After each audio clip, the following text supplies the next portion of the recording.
to win? It's very important that I win here today because reputations are at stake and they've been going on for a long time. And the way I'm going to win is I'm just going to give it all she's got today, right here, and you're going to see it. Well, that's a word from Jeff Dane, and he'll be taking on Blue Thunder. Blue Thunder is the largest Camaro in the world. It was the first monster car built. Blue Thunder is the creation of the Dabney brothers, Kirk and Kevin. Kirk will be doing the driving. He's out of Fayetteville, North Carolina, and I'll tell you, he can explain this vehicle a lot better than I can. The steering out of it is also unusual. That the joystick that's in it, as you would call it, is out of a Huey 30 helicopter. And the 5 major functions in the car are controlled on this control stick, as well as the turning of the front and rear tires, the opening of the hood, the nitrous, and the starting and stopping of the motor. It just makes for a hard to get used to, but a quick setup. If you can get the stick right, you will go faster than most everybody here. All right, you've heard from both the drivers. We're ready to go now, Claude Akins. Winner of this goes into the semi-round of the Monster Trucks. And we can see they're just hooking up now. They're getting ready for the big sled pull. Kirk Dabney. Tightening up the chains. Looks as if your Blue Thunder's about ready. Kirk Dabney doing the driving in Blue Thunder. They're away. All right, and here we go. It looks as if old Jeff got the jump on him a little bit. He's out in front. Now they've got on hook, right? Exactly. Jeff Dane way out in front. They look side by side right now, but Dane's got the advantage. He'll unhook first, and he'll be away all first. All right, and he is on the move. The Kong 2 is coming around into the first hurdle, and up he goes. Watch him now. Very carefully. Blasting away. Look at this. All right, he's got a little bit of edge over Blue Thunder. Blue Thunder's now making his first leap. The Kong is over the first set of cars. There he goes. Blue Thunder a little out of shape. I don't know if that control stick has hurt him or not, but look at him. Just pulverized those cars. Here we go. Gaining a little time. They're coming into he's trying to make up time. That's look at right. this. He's got to gain a little bit. Here we're into the mud. And he's almost going to pull it off. Awful closer. Awful close. Woo. Awesome Kong. Awesome Kong, the winner. And not by much, I tell you. Let's go to Steve Evans with our winner. Steve? Well, no question about that one. Jeff Dane, a clear-cut winner. But it looked like it started to slide off the cars there. That first lane is really tilting to the left side. I think if I get a lane choice again, I'm going on the other side. So you think there isn't an imbalance in the lanes because of the car stacking or what? Yeah, I sure do. Everybody who ran this first lane has tipped off to the side. So the cars are really hard to stay on, and I think that's going to be the deciding factor between these lanes. Otherwise, it's pretty stiff competition.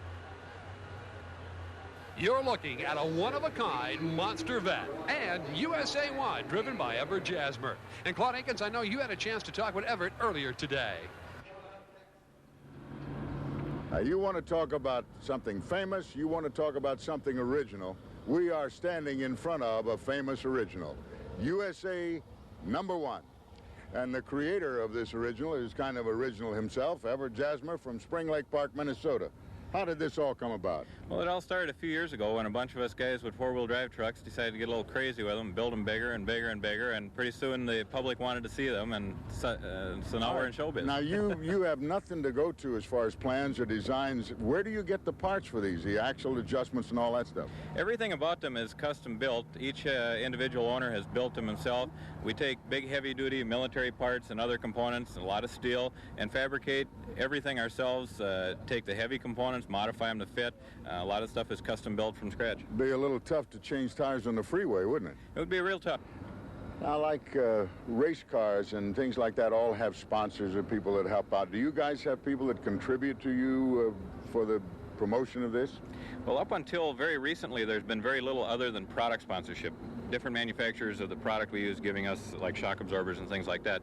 This year now we've seen a little bit of a change in the industry. It's becoming a lot more professional, and we've got people like True Value to thank for their backing in everything we do, and I think we're going to see more and more of it as time goes on. All right, well, we want to wish you a lot of luck. Thank you. Thank you, Everett. Look at this. Here is Cliff Starbird and the Monster Vet. This is one of the real showpieces of the 80s. From Mulvane, Kansas, 28-year-old Cliff Starbird has brought his classic Monster Vet here. Now, the only real downside to the Monster Vet is the fact that the wheelbase is a little on the short side, making the vehicle harder to manage as it crushes cars, but I think he's got a solution. Cliff Starbird. Well, the biggest problem with the lightweight and the shorter wheel base is it gives a lot more hopping action and a lot more bouncing. So if if I can keep it on the cars, which I think I'll do this time, you're going to see a lot better show than last time. The hardest part is just keeping it on the cars. I got plenty of horsepower, just a matter of keeping it on the cars. This is the incredible flip-top monster truck of Everett Jasmer from Spring Lake Park, Minnesota, the USA #1. He built it during one of those cold Minnesota winters. It's a 1970 half-ton Chevy pickup. We asked Everett to tell us the worst thing that had ever happened to his baby, the USA #1. Worst I can remember was just recently. I broke 4 axles, 1 touch of the throttle, crushing cars. I think we got all that repaired, and today we're going to go out there and hopefully win this race. That was a calm, cool, and collected Everett Jasmer as he gets ready to put the power to USA 1. This is one of the most colorful matchups as you're looking at 2 of the most famous monster vehicles in the world. They're underway, and Jasmer literally bolts into the lead, leaving Starbird at the gate. Jasmer jumps on the brakes with the 40,000-pound weighted sled in tow. They'll unhook him now, and he'll have a hot lead over the monster vet. He's making the move out, so he's going to come in with a good 2 car lengths ahead of the monster vet. It's a comfortable lead, all right, as USA 1 begins to line up for his charge over this mini Mount St. Helens here. Monster vet is now making the run it is. Monster vet trying to play catch-up here, but he's in trouble. That's right, that's right. I don't know if he can make it. Monster vet's catching up. He's catching up, and he's taking him. He certainly is. Cliff Starbird, the monster vet, has now gone into the lead. USA 1 is now going to have to play catch-up. USA 1 had a little trouble over those cars. He's going into the mud pit late, and monster vet is out first. This is an upset as 28-year-old Cliff Starbird with the short wheelbase automobile has beaten Everett Jasmer and the USA 1. Cliff Starbird. Looks as if Everett had some problem getting over his cars there. It looks as if he got hung up or something, or that monster vet just went through his so fast. I thought he was going to jump the whole bunch. Well, it was Cliff Starbird who said if he could stay on the cars, he could win, and he did. Now, as we get ready for the next heavyweight match, let's go to Steve Evans. Cliff, you kept your cool when it all looked lost. Yeah, that sled's just a little heavy. I'm so light, and I'm just not set to pull the sled. That's my biggest handicap. I knew if I get past that, I'd give him a good show. Here is the truck that everyone has been waiting for, the most famous monster truck in the world. This is the original, built back in 1974. This is Bigfoot, created by the mechanical genius Bob Chandler. Entrusted to do the driving today is Jim Kramer from St. Louis, Missouri. We talked to him earlier. We have a good name to try to uphold, and it's getting harder to do every day when we run against a field of competition like we have here. We always go out and try to do our best. We feel we have the best engineered truck on the market, and we just try to do our best in everything we do. Well, that's Bigfoot, and he takes on this vehicle ready to go. It's truly one of the most unique trucks in the USA today. This is the hot yellow Frankenstein. We asked Barry Wentz, the driver, what he thought Frankenstein's chances were here this afternoon. We're going to plan on doing very well today. We took the 6-cylinder out and put a V8 in it, and we have a shorter wheelbase, but we still think we're going to do very well. Let's watch them, Claude Akins. All right, they're just pulling out and they're tightening, and here we go, and it looks as if Bigfoot stepped off to a big lead. Sure did. Bigfoot way in the lead. He'll stop now. They'll pull a pin on that machine. Here's Frankenstein now snugging up next to Bigfoot. Bigfoot is back underway. Look at Jimmy Kramer go. Got a big jump on Frankenstein. He is really moving that. He's coming into his first dirt pack now, and he must be at least 4 lengths ahead of Frankenstein. Bigfoot up and ready now to crush cars. Look at Bigfoot now, thundering down, mashing those cars. He not only drove on it, he jumped on it. Now he's coming into the mud pit.